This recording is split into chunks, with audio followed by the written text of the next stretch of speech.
प्रश्नावली 3.3 प्रश्न क्रमांक 1, किस चतुर्थांश में या किस अक्ष पर बिंदु -2,4, 3,1, -1, 0, 1 और 2 है ना, ये स्थित है। कार्तीय तल पर इनका स्थान निर्धारण करके अपने उत्तर को सत्यापित कीजिए। हमने यहाँ पर एक कार्तीय तल बनाया है।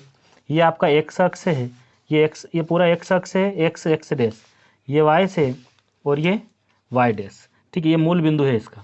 हमें पहला जो है देखना है -2 और 4, तो यहाँ हम लिखेंगे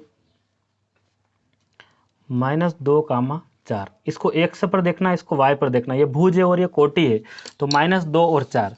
तो हम देखते हैं कि यहाँ पर जो है ये ऋणात्मक एक्स है आपका, -2, और इस पर देखना है 4 वाई पर।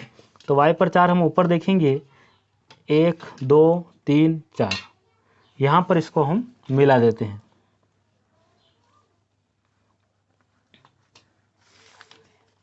-2,4 और यहाँ इसके निर्देशांक लिख देते हैं हम। मान लीजिए इसको नाम दे दिया A और ये लिख दिया -2,4। ठीक है,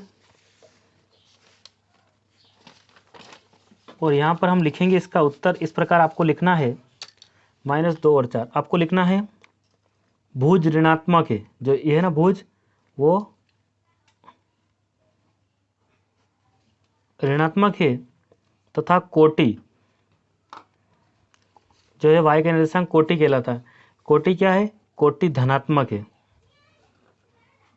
अब हमने पिछले वीडियो में देखा था, ये प्रथम चतुर्थांश है, ये द्वितीय है, ये तृतीय और ये चतुर्थ है। तो ये निर्देशांक किस में आया?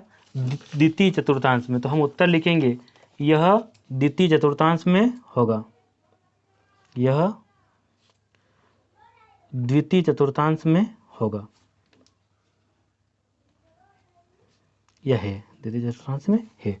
ठीक है, ये प्रथम, ये द्वितीय। ठीक है, अब दूसरा है 3,-1। आपको x पर 3 देखना है और y पर -1।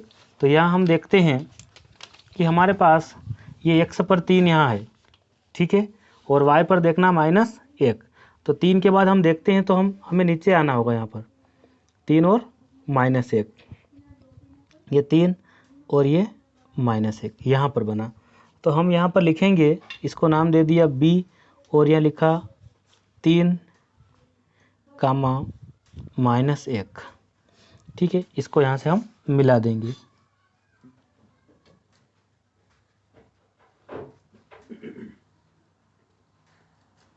ठीक है, अब आपको लिखना है कि प्रथम, द्वितीय, तृतीय और चतुर्थ चतुर्थांश में किधर है? ये चतुर्थ में होगा।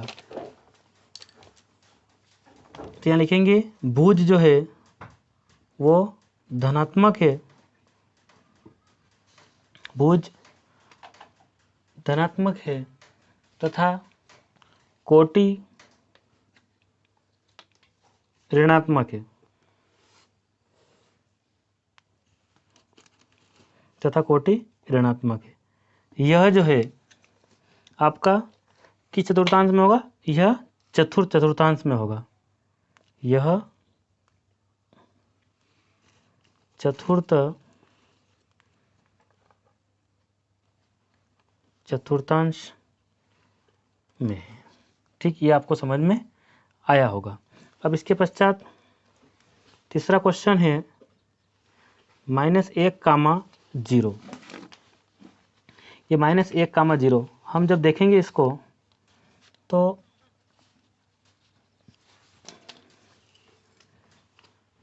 -1, ये -1 है। ठीक है, अब 0 मतलब यहीं रहना है, कहीं है ना, ऊपर जा नहीं सकते, 0 इसी अक्ष पर रहता है। तो हम लिखेंगे -1,0। तो यहाँ पर हमने नाम दे दिया C। ठीक है, -1,0। तो आपको बताना है, यहाँ लिखा आपने भुज आपका ऋणात्मक है, भुज क्या है? ऋणात्मक है, तथा कोटि जो है वो शून्य है ना, कोटि क्या है? तथा कोटि शून्य। तो यह जो है, अब यह किस अक्ष पर है? यह बिंदु इस ऋणात्मक x अक्ष पर है ना, चतुर्थांश में नहीं है, ये ऋणात्मक x अक्ष पर है, यह ऋणात्मक x अक्ष पर है। ठीक, यह आपको समझ में आया होगा। चौथा जो है हमारा वो है 1 और 2, निर्देशांक है आपका 1 और 2। अब आप देखेंगे इस पर तो यहाँ पर ये 1 है ना, और y पर 2 देखना है तो 1 और 2, तो ये यहाँ मिलेगा। अब इसको हम मिला देंगे, तो यहाँ हम लिखेंगे सी के बाद अब डी नाम दे देंगे, तो ये बना आपका 1, 2। ठीक है, तो आपको लिखना है कि भुज क्या है आपका, भुज जो है धनात्मक है, और कोटि भी क्या है, तथा कोटि क्या है, ये भी धनात्मक है, दोनों धनात्मक है। तो ये किस चतुर्थांश में होगा, यह प्रथम चतुर्थांश में होगा, यह प्रथम चतुर्थांश में। आप जानते हो ये x है और ये y है, ये प्लस प्लस दोनों प्रथम चतुर्थांश में होंगे, और दूसरे चतुर्थांश में आपका जो है ये होगा x पर माइनस और इस पर प्लस, तो ये होगा माइनस प्लस। और तृतीय चतुर्थांश में दोनों माइनस माइनस, और चतुर्थ में जो होंगे वो आपका होगा x पर प्लस और y पर माइनस, ये प्लस और माइनस। तो इस प्रकार चतुर्थांश में क्या होगा, अभी हमने देखा था चतुर्थ में एक प्लस है और ये पीछे वाला माइनस चतुर्थ में। ठीक है, द्वितीय में क्या होगा, आगे माइनस पीछे प्लस, तो ये जो है ये द्वितीय चतुर्थांश हमने लिखा था, आगे माइनस पीछे प्लस। ठीक है, इस प्रकार हम यहाँ क्या लिखेंगे अभी।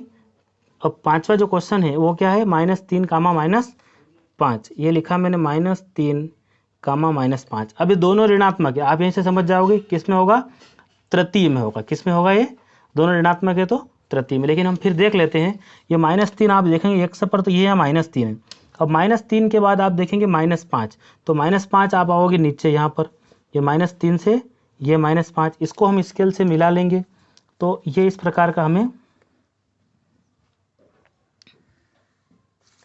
ये -3 और ये आपका -5, तो यहाँ आप लिख देंगे डी हो, तो अब ई बिंदु डाल देते हैं यहाँ पर, और यहाँ हम लिखेंगे -3 -5। अभी देखो ये प्रथम, ये द्वितीय, और तृतीय और ये चतुर्थ, ये 4 हिस्से हो गए, 1 2 3 और ये 4। तो इस प्रकार ये 4 चतुर्थांश आपके हो गए, ये प्रथम द्वितीय तृतीय और ये चतुर्थ। ठीक है, तो यहाँ किस में आएगा, ये आपको लिखना है, यह होगा 3 और 5। इसका भुज भी क्या है, ऋणात्मक, और कोटि भी क्या है आपकी, कोटि भी ऋणात्मक है। अब दोनों ऋणात्मक है तो किस चतुर्थांश में होगा, तो यह तृतीय चतुर्थांश में है। किस में है, यह तृतीय चतुर्थांश में है। यह आपको समझ में आया होगा। इस प्रकार का ये ग्राफ हमने यहाँ पर बनाया।